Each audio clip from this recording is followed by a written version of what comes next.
ગુજરાતના જાણીતા ઉદ્યોગપતિ ગજેરા પરિવારની માલિકીના લક્ષ્મી ગ્રુપ પર આજે વહેલી સવારથી આવકવેરા વિભાગે વ્યાપક સર્ચ ઓપરેશન હાથ ધર્યું છે. ગુજરાતના જાણીતા ઉદ્યોગપતિ ગજેરા પરિવારની માલિકીના લક્ષ્મી ગ્રુપ પર આજે વહેલી સવારથી આવકવેરા વિભાગે વ્યાપક સર્ચ ઓપરેશન હાથ ધર્યું.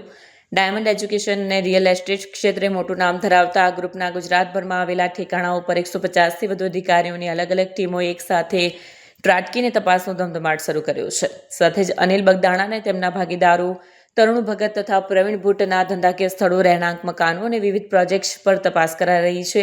મોટા પાયે ચાલી રહેલી આ કાર્યવાહીને પગલે સુરતના અન્ય વેપારી અને ઉદ્યોગ જગતમાં ફફડાટ વ્યાપી ગયો છે. તપાસનો મુખ્ય કેન્દ્રબિંદુ લક્ષ્મી ગ્રુપના રિયલ એસ્ટેટ સાથે સંકળાયેલા તમામ વ્યવહારો છે. આવકવેરા વિભાગની ડીડીઆઈ વિંગ પાસે આ ગ્રુપના રિયલ એસ્ટેટ સોદાઓ અંગે અગાઉથી જ ચોક્કસ બાતમી અને માહિતી ઉપલબ્ધ હતી, જેના આધારે હાલમાં દસ્તાવેજોની ચકાસણી કરવામાં આવી રહી છે. ગજેરા પરિવારના મુખ્ય ભાગીદારો વસંત ગજેરા, ચીનુ ગજેરા અને ધીરુ ગજેરા સહિત પરિવારના તમામ સભ્યોની પૂછપરછ અને તેમના આર્થિક વ્યવહારોની ઊંડી તપાસ શરૂ કરવામાં આવી છે. આ ઉપરાંત આઈટી વિભાગ દ્વારા લેટેસ્ટ હવાલા નેટવર્કના જોડાણો અંગે પણ તપાસનો દોર લંબાવવામાં આવ્યો છે.